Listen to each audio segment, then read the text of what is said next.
Picture clear होती जा रही है। आप ये बताइएगा कि डेमोक्रेट्स की क्या पॉलिसीज होंगी जिससे जो अमेरिकन्स हैं उनको फ़ायदा होगा और अमेरिकन्स क्यों उनको वोट दे रहे हैं?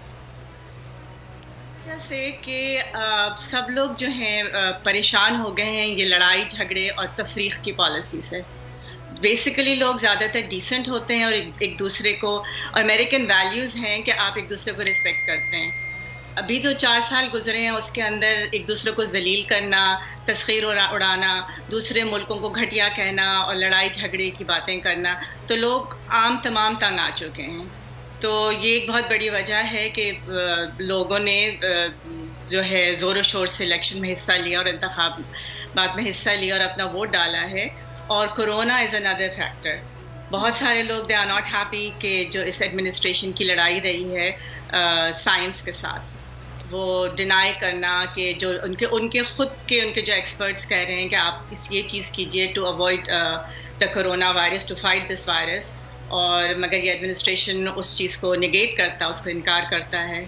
तो बहुत सारी वजूहात हैं जिसकी वजह से लोग ने तब्दीली लाना चाहते हैं। ठीक है बुशरा साहिबा, ये भी फरमाइएगा कि आप कोरोना का जिक्र कर रही हैं, तो अगर जो बाइडन जीत जाते हैं तो फौरी तौर पर क्या इक़दाम किए जाएंगे कि कोरोना से लड़ा जा सके, और जो इस वक्त तादाद है केसेस की सबसे ज़्यादा अमेरिका में है, उससे किस तरह से कूप अप करेंगे? लेकिन जो डॉक्टर्स और जो साइंस कहती है तो एटलीस्ट एडमिनिस्ट्रेशन उसको चैलेंज नहीं करेगी। तो एक चीज़ तो ये बाइडन ने वाज़े तौर पर है ना कही है कि जो साइंस कहेगा उसको वो रिस्पेक्ट करेंगे। और मेरे ख्याल में क्वारंटीन का और ये जो भी तरीक़े हैं, और दूसरे मुल्कों के अंदर आप कहीं जाते हैं तो आपको क्वारंटीन किया जाता है, जबकि अमेरिका में कोई भी आता है कुछ नहीं, आपका ना कोई टेम्परेचर चेक करता है एयरपोर्ट पे, ना कोई कुछ करता है। आप कहीं से आ रहे हैं, दूसरे घर में जा रहे हैं और आप कोविड ला सकते हैं। और यही वजह है कि कोविड जो है बढ़े चला जा रहा है। और आई थिंक इंडिया और अमेरिका ये दो जो हैं सर फहरिस्त हैं, दोनों ममालिक जहाँ पे ये कोविड किसी सूरत से कंट्रोल में नहीं आ रहा है।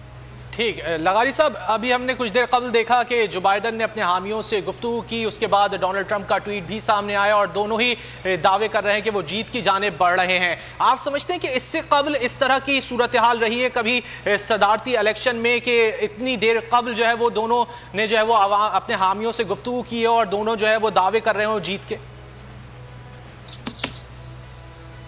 और जो सदारती उम्मीदवार होते हैं वो आखिरी वक्त तक पुरुम्मीद रहते हैं। अब डिफरेंस की जहाँ तक बात है तो एक खासा डिफरेंस है। 33 इलेक्टोरल कॉलेज के वोट चाहिए हैं जो बाइडन को, और अभी डोनाल्ड ट्रंप तो खासे पीछे हैं, उनको लगभग 57 के करीब वोट चाहिए हैं। तो मेरे ख्याल में एक फ़र्क मौजूद है। उसके साथ साथ अब आगे बढ़ते हैं, देखते हैं कि वो रियासतें जो ऐसी रियासतें होती हैं जिनके फैसले असरअंदाज होते हैं, वो क्या रियासतें क्या फैसला करती हैं, वहाँ से इलेक्टोरल कॉलेज के वोट क्या आते हैं। इस वक्त तो ज़ाहिर पोजीशन आगे है जो बाइडन की, और ख़ासा फ़र्क है दोनों के दरमियान। लेकिन इस तरह के दावे होते रहे, माजी में भी होते रहे, और इलेक्शन के नतायज के हतमी नतायज से पहले ही वो आकर अपने हामियों के जो है उनकी हौसला अफजाई भी करते हैं और उनके साथ गुफ्तगू भी करते हैं। ये कोई नई बात नहीं है। लेकिन एक बात बहरहाल ख़तरा मौजूद है कि जिस तरह से अमेरिका में असले की खरीदारी हुई है और जिस तरह से डोनाल्ड ट्रंप ने कहा है कि मैं नताइज सिर्फ वही मानूंगा जिनमें मेरी कामयाबी होगी, तो किसी भी डेमोक्रेट मुल्क में इस तरह तो नहीं होता है। आज तक कोई भी वो शख्स जो जमहूरी इदारे का हो, जमहूरी मुल्क में हो, और अमेरिका जैसी जमहूरियत, वहाँ इस तरह का दावा करना कि अगर मैं नताइज वही मानूंगा जिनमें मैं जीतूंगा, तो मेरे ख्याल में ये बात बड़ी हद तक मज़ा का खेज लगती है। बहरहाल अवाम का फैसला होता है और उनके पास एक सिस्टम मौजूद है इलेक्टोरल कॉलेज का भी और डायरेक्ट वोटिंग का भी। लोग डायरेक्ट वोटिंग से भी मुंतखब करते हैं। इस तरह तो वो भी कह सकते थे, अल गोर भी कह सकते थे, इस तरह की बात जो है वो हिलरी क्लिंटन भी कह सकती थी। गुज़श्ता इलेक्शन में उन्होंने 30 लाख वोट ज़्यादा लिए और इलेक्टोरल कॉलेज के वोट में रह जाने के बाद उन्होंने नताइज तस्लीम किए और उन्होंने डोनाल्ड ट्रंप की कामयाबी को उन्होंने चैलेंज नहीं किया।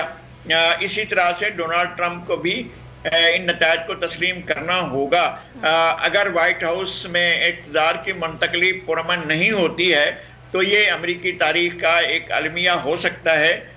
मेरे ख्याल में अवॉइड करेगी अमेरिकन इस्टेब्लिशमेंट, अमरीकी तमाम इदारे इस बात से अवॉइड करेंगे और صدر ڈونلڈ ٹرمپ کو اس بات کے لیے قائل کریں گے. اگر وہ ہار جاتے ہیں تو ان کو قائل کیا جائے گا جناب آپ خالی کریں وائٹ ہاؤس کو. وائٹ ہاؤس میں ابھی بھی مدت ہے، اس لیے کہ نتائج تو آ جائیں گے، آج بھی ہو سکتے ہیں، نتائج کل بھی آ سکتے ہیں، لیکن اصل بات یہ ہے کہ انتقال کی منتقلی جنوری میں جا کر ہوگی اور ابھی وقت پڑا ہوا ہے اور ابھی 20 جنوری تک انتقال اقتدار ہوگا.